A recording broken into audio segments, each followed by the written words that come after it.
I'm not vibing with your list. Who's the next guy? You better. I hope you're vibing with this one. Is it Keon? It's Keon. God, you picked both of them. I did. I mean, Joe, the Bills are in a unique situation where target volume is gone. The target competition is gone. Diggs, Davis out the door. We've talked about this. How many targets is that? It's over 250 something. Yeah, vacated targets. Yeah, it's a lot. There's huge opportunity. Obviously, Shakir takes a step forward. 308 of Josh Allen's 545 targets from last year not in the mix. That is insane. Yeah. So I think Keon is a guy who obviously he's got to still go out there and win that job and earn it. But considering where they took him, I think they feel like he can. If he's a starter, Joe, in this offense, he's a 130 target guy. That's nuts. I think that's nuts, Brett Whitefield. Really? I did an episode of Locked On Bills recently where I projected the 2024 target distribution. I had Keon Coleman 1, 2, 3, 4, 5th. I had 5th in targets behind Kincaid, Shakir. I think Kincaid and Shakir are very clearly going to be the only threats for 100 targets on this offense. Then I have Curtis Samuel. Then I have James Cook. Then I have Keon Coleman. I have Keon Coleman as like a 50 to 70 target guy. What? Why are you shaking your head? You're welcome.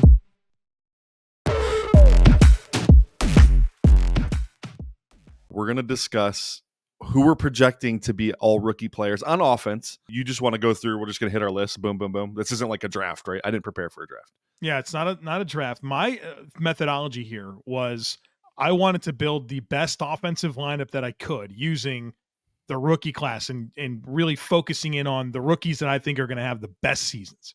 Same. I did the exact same thing. So we're golden then. So it's not just talent based though. It is I think this guy's opportunity. Yeah, it's opportunity. Gotcha. Yes, cool. 100%. We're in lock then. Well, why don't you start us off then? Okay. Well, shall we start with quarterback? I wanted to go something different here, but I can't. It has to be Caleb Williams. It's the number one pick. It's the supporting cast that he has. He has to have the best season. And part of that, my belief in Caleb Williams having the best rookie season of any quarterback is the situation. But also I don't love the rest of the options. I mean, who knows when Drake May is going to be the starting quarterback in New England? Michael Penix is not going to play in Atlanta. We'll see with McCarthy. I'm very interested in McCarthy, but I don't know. It feels like it's Sam Darnold's job until it isn't. Who knows when that'll be? It does feel that way for sure. So Jayden Daniels, I'm nervous. I'm nervous about Jayden Daniels. So to me, if it came down to Bo Nix or Caleb Williams, who's got the better situation? It's Caleb Williams. That was my pick. So I see it. The supporting cast, yada yada. It's great. It's probably one of the rare 101 picks that steps into a pretty good situation. I didn't go Caleb Williams though. In part, so I'm already a liar because I told you I did this based on who I think has the best rookie season. But I knew you were going to go Caleb Williams. And so I was like, I think there are two guys worth talking about. And I think Jayden Daniels is worth discussing here. Ooh. And I know you're nervous about him. I'm nervous about him too, especially from a processing standpoint, going from the LSU vert or run offense. Basically, it's like we're throwing a bomb or we're taking off and running. And he's not going to be able to do that in the NFL at the same clip anyways. But I do think from a statistical output standpoint, Jayden Daniels' floor as a rusher puts him in the conversation. Do you not I think he's a candidate for 1,000 yards rushing this year. If he runs for 1,000 yards, and let's say Caleb Williams has like an above average rookie season, who gets put on the all rookie team? If there was actually one, there's not, right? I mean, does Caleb Williams throw 30 touchdown passes and 4,000 yards? Because that's going to offset your 1,000 yards rushing for Jayden Daniels. So if Jayden Daniels rushes for 1,000 yards, is he alive at the end of the season with his frame? Well, that's obviously a big concern too. I wasn't projecting injuries though. Well, no, you're not going to. But like if your entire foundation is based on you think the rushing production is going to be there, I'm nervous if Jayden Daniels is a 1,000-yard rusher. I'm looking up our director of analytics projections for the season right now. I'm going to read you the projected stat lines. You tell me what the better season is. All right. Oh boy. So without telling me who the player is. No. I'll tell you the player. No. Don't tell me the player. I want to hear. Well, I guess I'll probably know, but don't tell me the player. I'll tell you which season I think is better. You'll know. Okay, so based on Chris's projections, 3,500 passing yards, 20 passing touchdowns, 650 rushing yards and 5 rushing touchdowns. 3,700 for the other guy with 23 passing touchdowns and then 350 rushing yards and 2 touchdowns. Well, the first season's better. That's Jayden Daniels. So Wow. I think Daniels has a chance to go even higher than that. I'm not going to argue with our director of analytics, though. Like, you're smashing the over, though, if you got a bet of 650 for Jayden Daniels rushing yards? yeah, I go over. I think he has potential to have like an RG3 type season. I know it's tacky because it's the same team, but just seeing what he does, if he stays healthy, Man, he plays 15, 16 games. Brett Whitefield, the Jahan Dotson hater, expecting Jayden Daniels to have the best rookie season for quarterbacks. Man, I love it. No offensive line. Austin Eckler stinks out loud. I love it. I love the optimism. Scary, bona fide star. He's a legit receiver that hasn't had good quarterback play in half a decade. Right. So it's funny because I had this down to Bo Nix and Caleb Williams, and here you are coming in with Jayden Daniels. Yep. Admittedly, I started this by saying Caleb Williams is probably the guy, but I wanted to throw a second guy in there. And I think based on our projections here at Fantasy Points, we would say Jayden Daniels is having the better season. So ergo, I'm deferring to Christopher Wecht on this, and I'm saying Jayden Daniels. All right. This is where I try to have a little fun because I think it's wide open. You got Jonathon Brooks coming off an ACL. I didn't want to go that direction. Trey Benson, great situation, minus the fact that there's a stud in front of him in James Conner. I have no idea what that split share is going to look like. Blake Corum in LA, same thing. I think he's really good, has a really good player in front of him. So I actually threw 2 names down. I'm going to read you one. I went with your guy, the Buffalo Bills running back, Man. Ray Davis. Killing me with this. Joe, Sell me. Thunder and lightning, and this is no knock on James Cook. I think we know what James Cook is in that offense that really went to a gap scheme last year, last 8 games especially. Power, counter, duo. It suits Ray Davis perfectly. I'm telling you, man. He's also a phenomenal receiver. I like that you can play any personnel group, any alignment, any formation, interchangeable with James Cook and Ray Davis. I think he gets on the field early, Joe, and I think he's a big part of this offense. Also a little bit better in the red zone or on the goal line, I would say, than James Cook. And I think they need to start making sure they're protecting Josh. And I know Josh is the weapon down there. You want to give him 10 goal line carries in the playoffs? That's fine. I don't want to do it in week 1 of the regular season. I'm going Ray Davis. I think it's compelling. I think the challenge is going to be how much volume goes to James Cook, right? Like it's a volume conversation for Ray Davis. Yeah. I do think they wanted to be part of the mix for sure. And I was very surprised by the amount of opportunity James Cook got just based on Sean McDermott's comments saying, look, we don't think it's good for one back to carry the load. Right. Next thing you know, James Cook is like 300 touch guy, you know what I mean? Including the playoffs after he's never been that. So I think it's probably going to be a hot hand situation to me if Ray Davis comes in and he's a thing. I think that'll stay. Right. So I think they'll ride whoever it is, but that's an interesting pick. I am going with Trey Benson at running back. Cardinals can run the ball, right? Like Drew Petzig, kind of an unknown commodity as an offensive coordinator. I mean, talk about a crappy hand to be dealt. You're young. He's like 37 years old. Your quarterback's hurt. You're having to start like Josh Dobbs. You trade him for him like 3 days before the season starts. He stinks, by the way. Right. He stinks. You don't really have any receiving talent, young players everywhere, but like, that team could run the ball. And it wasn't necessarily because Kyler Murray was getting a bunch of rushing yards. So I think they're going to lean into that a lot. And I know that James Conner is really good. There's no question about it. And he's not like old or anything. I mean, this is his age 29 season. So I think he's got time left to go. But I think if they want to maximize what's left for James Conner and incorporate their new toy, I think you're going to see plenty of run for Trey Benson. And I love them as a prospect. So I love the prospect, size, athleticism, power, and then he goes to a great situation where they can run the football, where I think this is part of what Arizona is going to have to do is run the ball. I think he's going to get enough opportunity to be the most productive rookie running back. Benson was a clear box checker for me in the pre-draft process. And what I mean by that is I have 3 premium traits for running backs: vision, burst, make you miss potential. He does all 3 at the level. And he's stepping into a good situation, even with kind of a band-aided offensive line. The Cardinals were awesome running the ball last year. Yeah. I mean, they were truly awesome. I know attaching like read option onto every single run helps, right? Because it's like you're giving yourself a box advantage even when there's not technically one on paper. So I really like what they're doing in Arizona, though. If he does get the opportunity I guess it's true for both guys, Ray and Trey. They do Yeah. need to get the opportunity. But if they do, they should be able to run with it and I think excel at a high level. Dude, if Jonathon Brooks is healthy, you could say what you want about the Panthers offensive line. Dude, they got people movers. And Yes. Iquanu, Damian Lewis, Robert Hunt, Taylor Moton. Yep. And then we'll figure out, was it Brady Corbett's going to play center? Who cares? They got people movers. The problem is, is there going to be enough respect on Bryce Young's ability to throw the ball that they don't get, slam boxes all the time? And then on top of that, is Jonathon Brooks healthy? Because I don't think much of Chuba Hubbard. I mean, in terms of like a lead back, and certainly Miles Sanders, that was a Frank Reich situation. He stinks. I think the opportunity's right there for Jonathon Brooks if he's healthy. Is there anything to talk about tight end? No. It's Brock Bowers, right? It has to be Brock Bowers. You could like throw a caveat like maybe Ben Sinnott if he starts over Ertz. I just don't think it's going to early. I think it's going to take a little time. So, yeah. I mean, and we know that like there's a couple of teams trying to trade up for Bowers, and like the Raiders were firm. They wanted him. A team with needs, right? Like legit big needs are like, no, we want Brock Bowers. We want this playmaker. A year after they took Michael Mayer in top 50. Yep. And they were one of the least, like in terms of tight end usage last year, the Raiders were like bottom of the league. So we'll see if that's a big shift this year, but I can't see anybody coming close to what Brock Bowers is going to do this year.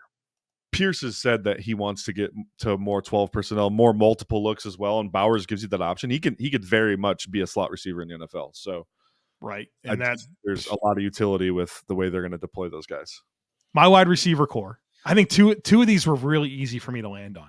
Marvin Harrison Jr. I know that's such a like chalky pick, but the opportunity to be immediately a number one wide receiver with like not a unknown commodity at quarterback, right. The numbers got to be there, right? Like somebody's got to catch the ball in Arizona. So I think he's going to have a huge year. And that's on top of me thinking he was the best player in the class. Right.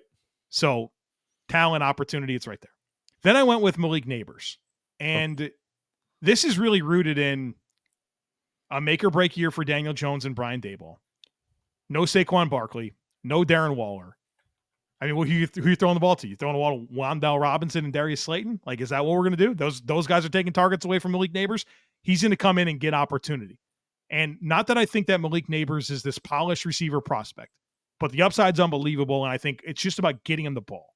And I think they'll do that with the Giants. The third player I think is the interesting one. I went with McConkey with the Los Angeles Chargers. And what this comes down to is really it's about opportunity. I mean, he's not more talented than some of the other options that I could have picked. Man, I just don't like this Chargers receiver core, like at all. And I think that they are going, like, I think Justin Herbert's going to love throwing him the ball. Choice routes from the slot. He's got speed. He can win a little bit after the catch with his acceleration.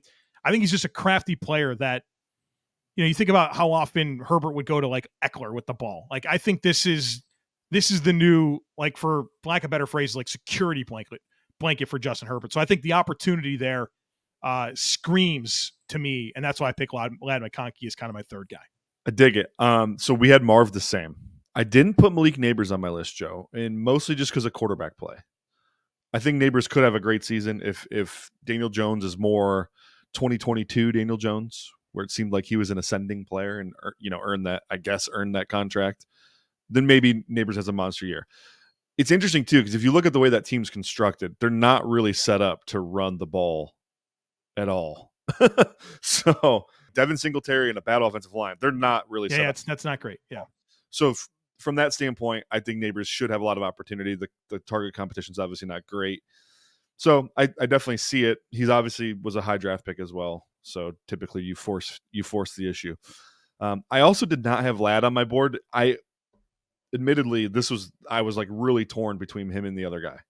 Really, really torn. I ended up going with somebody else. My issue with Ladd is, one, I think Quentin Johnston's moving to the slot full time. I think Josh Palmer is a very good outside receiver. And I still think Ladd McConkey is a rookie. As good as he is, as polished he is as a player, I just think the target competition's a little heavier than people think. I think a lot of people think he immediately steps in. He's the de facto wide receiver one there. I don't think it's that easy for him. I think he's got a lot of work to do. So, no, I don't. I think that's fair. I don't think he's the de facto number one, but I think there's going to be plenty of opportunity for him. And I think, are you in on Quentin Johnston? Or not really. I mean, I'm in. Oh man. So I always tell you I'm combating narrative, right? Like my take is usually based on what everyone else is kind of. I think he's overly being crapped on by everybody. When he was drafted, he was raw. He was never supposed to be good as a rookie. He was as raw correct. as he gets as a Correct. receiver. So what he did last year on tape didn't bother me because that's what I expected. Where it bothered everybody else because he was a first round pick. You expect immediate production because that's the way the NFL's kind of been lately, right? So I think he steps in year 2, hoping to take a stride. They're going to move him. Like they drafted him to play in the slot. Obviously with Keenan Allen, that really wasn't a thing last year. He had to play on the outside a lot. Did play in the slot a little bit too, but whatever. I think there's a chance he's a much better version of him this year. And I don't think he's a stud or superstar by any means, but I do think you'll get a much better version of Quentin Johnson this year. And then also Josh Palmer in the mix. And then the one thing neither one of us mentioned is Jim Harbaugh and Greg Roman historically run the crap out of the football. They don't throw the ball that much.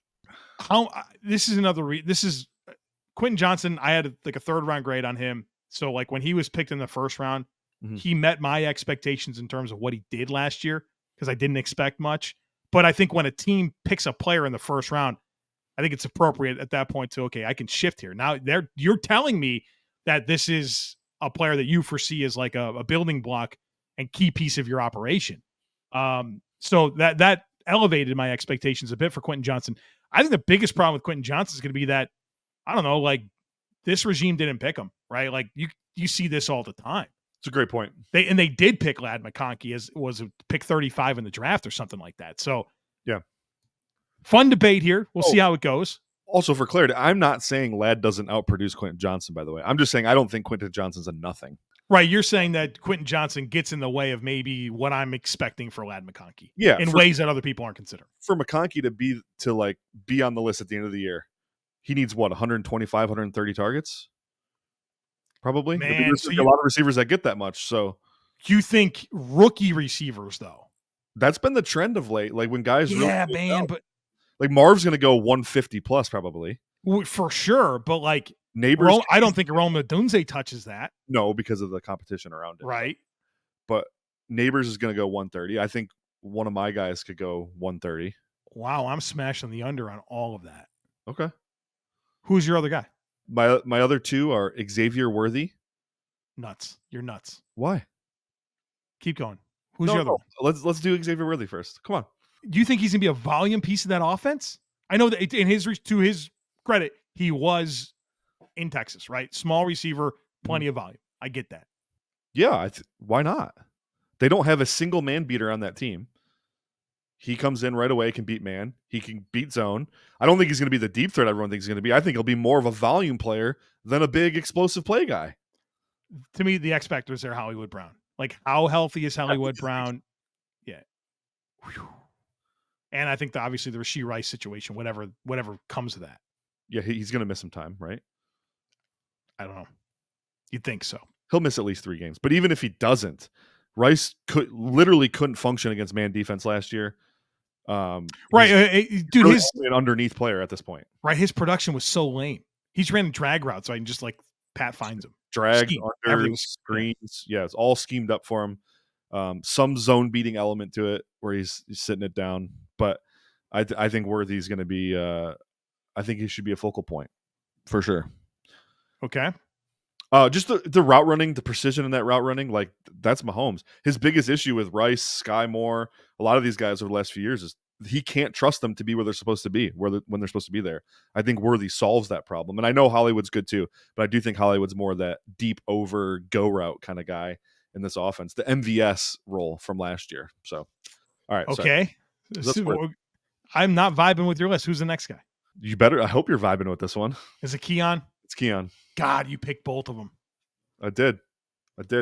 I mean, Joe, the Bills are in a unique situation where target volume is gone. The target competition is gone.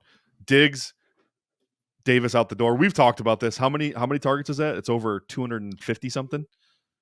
Yeah, vacated targets. Yeah, it's a lot. There's huge opportunity. Obviously, Shakir takes a step forward. 308 of Josh Allen's 545 targets from last year are not in the mix. That is insane. Yeah. So I think Keon is a guy who obviously he's got to still go out there and win that job and earn it. But considering where they took him, I think they feel like he can. If he's a starter, Joe, in this offense, he's a 130 target guy. That's nuts. I think that's nuts, Brett Whitefield. Really? I did an episode of Locked On Bills recently where I projected the 2024 target distribution. I had Keon Coleman 1, 2, 3, 4, 5th. I had 5th in targets behind Kincaid, Shakir. I think Kincaid and Shakir are very clearly going to be the only threats for 100 targets on this offense. Then I have Curtis Samuel. Then I have James Cook. Then I have Keon Coleman. I have Keon Coleman as like a 50 to 70 target guy. Wow. Well, that would be devastating to my picks here, obviously. Right. Well, I hope you're right, man. And this isn't, I'll be honest with you, this isn't really about my assessment of Keon Coleman. This is my assessment of the opportunity that he has in Buffalo. Josh Allen, like even when he had I think Josh Allen has always been a little bit slow developing with new targets. And my God, he's got to get that going this year, obviously, because they're all new. The Joe Brady offense, though, kind of simplifies that because a lot of it's static. There's so much static stuff in that offense where you're just asking Keon Coleman to box somebody out. Don't let him get in between. Are those the throws Josh Allen loves, though? Does he love? He's going to be asked to make. Man, I don't know. 8 games of last season, man. I don't know, man. They're going to run stop until you drop. I'd be stunned. All right. Well, you're the Bills guy. I'll defer to you. If you don't think it's happening, then you don't think it's happening. I'll defer to you. I'd say McConkey's a better pick then. It's obviously it all comes down to opportunity, right? Like we're just we're taking the information that we have and trying to forecast the best we can, right? I mean,